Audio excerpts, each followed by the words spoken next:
Hello dear बच्चों, welcome to first lecture of kinetic theory of gases and radiation chapter. So first of all इस chapter का जो first half section है that is kinetic theory of gases, ये हम discuss करेंगे and then later हम radiation का part discuss करेंगे।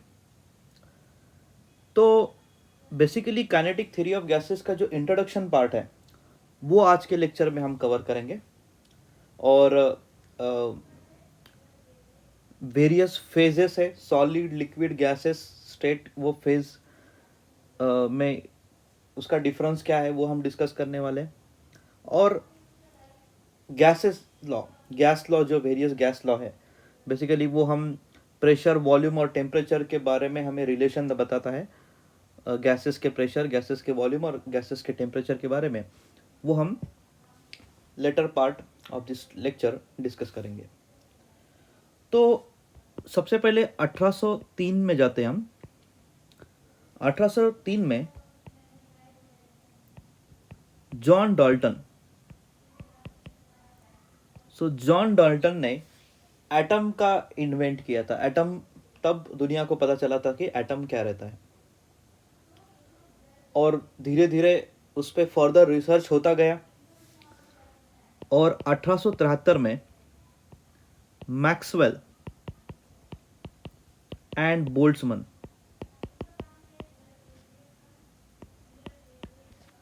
इस पे और साइंटिस्ट ने रिसर्च किया, बट मैक्सवेल और बोल्ट्जमैन का कंट्रीब्यूशन इस फील्ड में ज़्यादा था।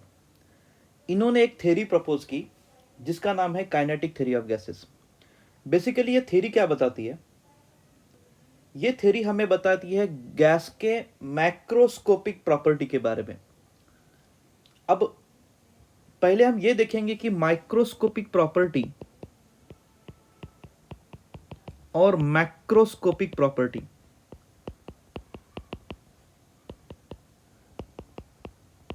क्या रहती है। तो बेसिकली माइक्रोस्कोपिक प्रॉपर्टी मतलब हम एटॉमिक लेवल पे कोई भी क्वांटिटी का स्टडी करते हैं। जैसे हमें निकालना है कि एटम के बीच में कितना फोर्स है। ये न्यूक्लियस है और न्यूक्लियस के अराउंड इलेक्ट्रॉन घूम रहे हैं, दिस इज न्यूक्लियस, और इसके अराउंड इलेक्ट्रॉन घूम रहे हैं। तो न्यूक्लियस और इलेक्ट्रॉन के बीच में फोर्स ऑफ अट्रैक्शन क्या है, न्यूक्लियर फोर्स क्या है, वो हम माइक्रोस्कोपिक प्रॉपर्टी में स्टडी करते हैं। और मैक्रोस्कोपिक प्रॉपर्टी में मतलब we are seeing at a larger level. बहुत सारे मॉलिक्यूल अगर मूव कर रहे हैं तो कलेक्टिवली गैस को काइनेटिक एनर्जी अटेन होगी और उस काइनेटिक एनर्जी के वजह से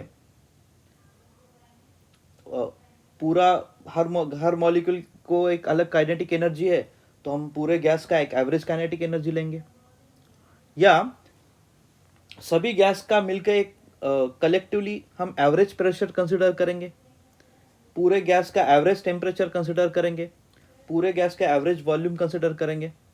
सो एवरेज प्रॉपर्टी हम जिसमें कंसिडर करते हैं वो है मैक्रोस्कोपिक प्रॉपर्टी। तो गैसेस के मॉलिक्यूल के मोशन के वजह से जो गैस को प्रॉपर्टी अटेन होती है उस प्रॉपर्टीज को हम काइनेटिक थ्योरी ऑफ गैसेस में बेसिकली स्टडी करने वाले। तो हम अगर देखें तो हमारे पास नेचर में बेसिकली 3 स्टेजेस रहते हैं, सॉलिड स्टेज, लिक्विड स्टेट और गैसियस स्टेट।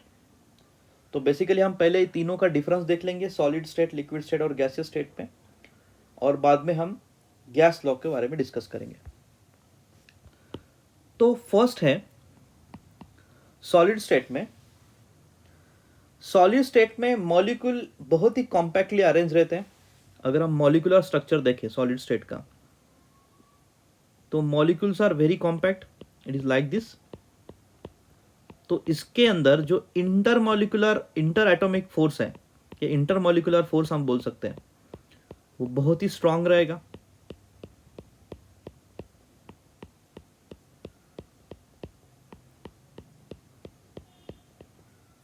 तो हम बोल सकते हैं इसमें due to strong interatomic forces, due to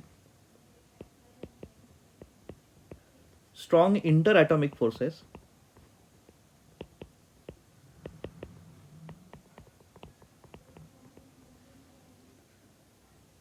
particles are very close to each other, particles are very close to each other,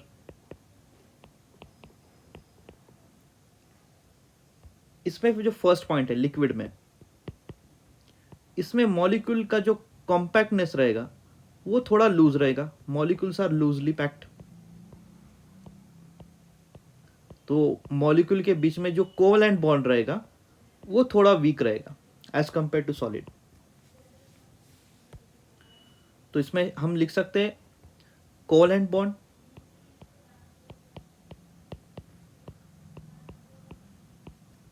between atoms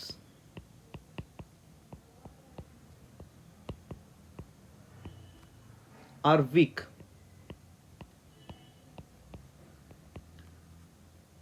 and thus particles are little away from each other.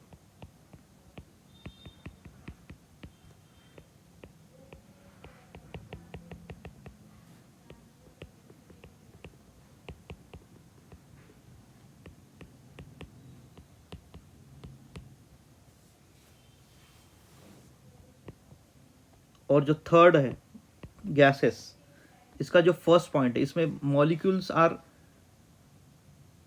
Very away from each other, जो intermolecular gap है वो बहुत ज़्यादा रहेगा,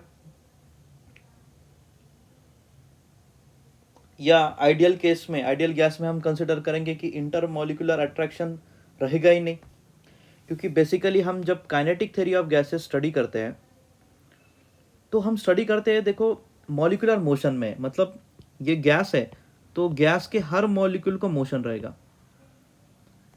क्या real sense में molecule के बीच में कोई अट्रैक्शन नहीं रहेगा क्या? तो रियल सेंस में अट्रैक्शन रहता है, बट आइडियल केस में हम कंसिडर करते हैं कि मॉलिक्यूल और मॉलिक्यूल के बीच में अट्रैक्शन बिल्कुल नहीं है, और इस मॉलिक्यूल और मॉलिक्यूल बीच में अट्रैक्शन नहीं होने के वजह से हर मॉलिक्यूल इंडिपेंडेंटली वेलोसिटी से, एक पर्टिकुलर वेलोसिटी से मूव करेगा। तो इसीलिए काइनेटिक थ्योरी ऑफ गैसेस का जब हम अजम्पशन देखेंगे तो इसमें सबसे इंपॉर्टेंट अजम्पशन क्या है कि हम मॉलिक्यूल और मॉलिक्यूल के बीच में का इंटरमॉलिक्यूलर अट्रैक्शन बिल्कुल ही निग्लेक्ट करते हैं या निग्लिजिबल कंसिडर करते हैं। तो इन केस ऑफ गैसेस, और गैसेस में ही हम आइडियल गैस अगर कंसिडर करें तो there is not intermolecular attraction, या there is not interatomic force present in case of ideal gas. Thus, particle of gases are very far apart from each other. तो ये first difference है। Second difference हम देखेंगे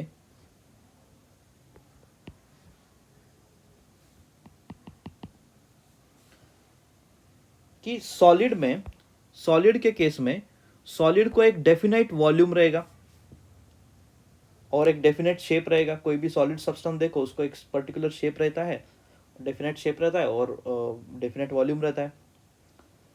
और liquid के case में liquid do not possesses definite shape but has fixed volume और definite volume, और गैसेस को न शेप रहता है न डेफिनेट वॉल्यूम रहता है। तो सेकेंड डिफरेंस हम बोल सकते हैं solids have definite shape and volume. इसका डिफरेंस हम लिख सकते हैं liquids do not possess definite shape but has volume. और इसका जो डिफरेंस लिख सकते हैं गैसेस का, गैसेस को ना फिक्स्ड या डेफिनाइट शेप रहेगा या डेफिनाइट ना डेफिनाइट वॉल्यूम रहेगा. So gases do not have definite shape as well as volume. और जो थर्ड डिफरेंस है सॉलिड लिक्विड गैसेस का,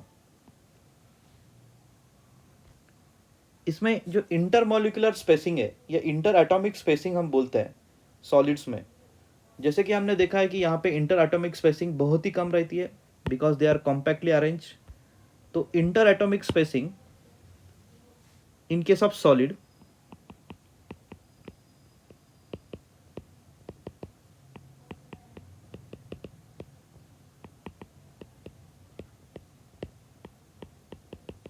ये रहती है about approximately 10 into 10⁻⁻10 metre. Whereas liquid में जो इंटर एटॉमिक स्पेसिंग रहती है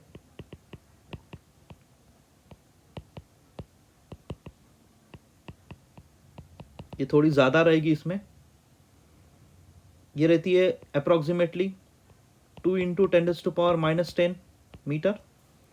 और जो गैस में इंटर एटॉमिक जो स्पेसिंग है वो अप्रोक्सीमेटली रहती है 10 इंटू 10⁻⁻9 मीटर. तो अगर तीनों का कंपैरिजन करें तो गैस में इंटर एटॉमिक स्पेसिंग ज़्यादा है, उससे थोड़ा कम लिक्विड में है, और सबसे कम इंटर एटॉमिक स्पेसिंग किस में ज़्यादा है, सॉलिड में ज़्यादा है. तो इस चैप्टर में हम, जैसे कि चैप्टर का नाम ही है काइनेटिक थ्योरी ऑफ गैसेस, तो काइनेटिक थ्योरी मतलब क्या, गैसेस के मॉलिक्यूल के मोशन के वजह से गैस के मॉलिक्यूल जो प्रेशर एक्सर्ट करती है कोई भी सरफेस पे, वो प्रेशर हम इस चैप्टर में कैलकुलेट करने वाले हैं. गैस का पूरा कलेक्टिव एवरेज वेलोसिटी हम कैलकुलेट करने वाले हैं. हम कलेक्टिवली गैस का काइनेटिक एनर्जी कैलकुलेट करने वाले हैं. और हम आगे आगे के लेक्चर में हम गैस लॉ स्टडी करेंगे. ठीक है. So thank you very much.